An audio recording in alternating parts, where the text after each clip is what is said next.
has a right to exist and to defend itself. That is an indisputable fact. But so do Palestinians, and that's a fact that's often ignored.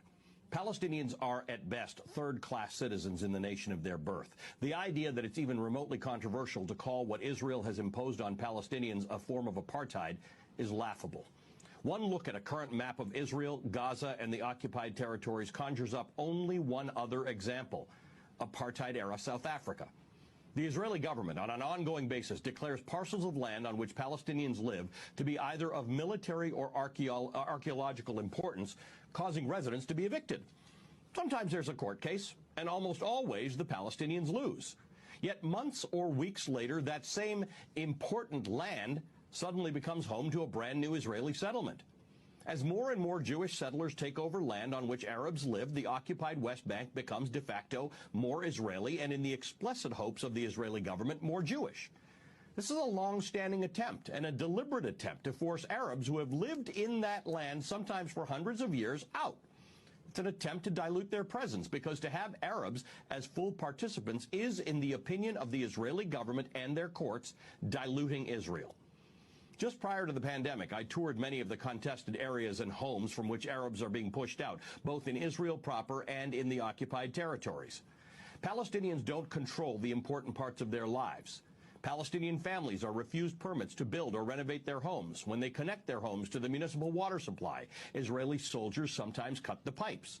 When they attempt to harness solar energy because their homes are not on the grid, Israeli soldiers literally come and remove solar panels from their homes. I spent an hour and a half traveling alongside an elderly Palestinian woman who was being transferred between 3 ambulances from Gaza to the no-man's land in between and then into Israel to get cancer treatment. 3 ambulances over the course of 1 mile, more than an hour to cross the border. That's how Gazans live. Without medical treatment because Israel prevents it. Without electricity much of the time because Israel prevents it. Without the ability to fish in the Mediterranean Ocean because Israel prevents it. Without an airport or a seaport because Israel prevents it.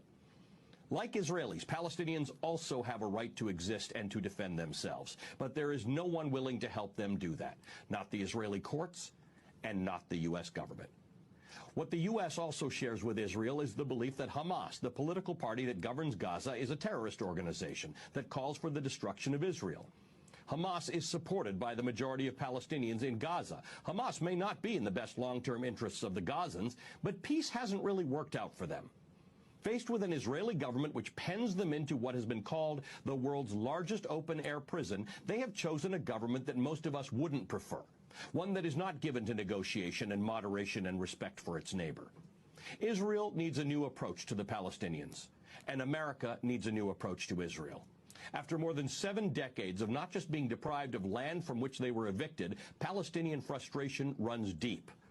It may be worth going deeper than what you may hear inside your bubble and understanding the depth to which the Palestinian people are subject to apartheid in their own land, deprived of basic necessities, and subject to relentless civil rights violations. This is not a secret. It's out there for you to see. You just have to look for it.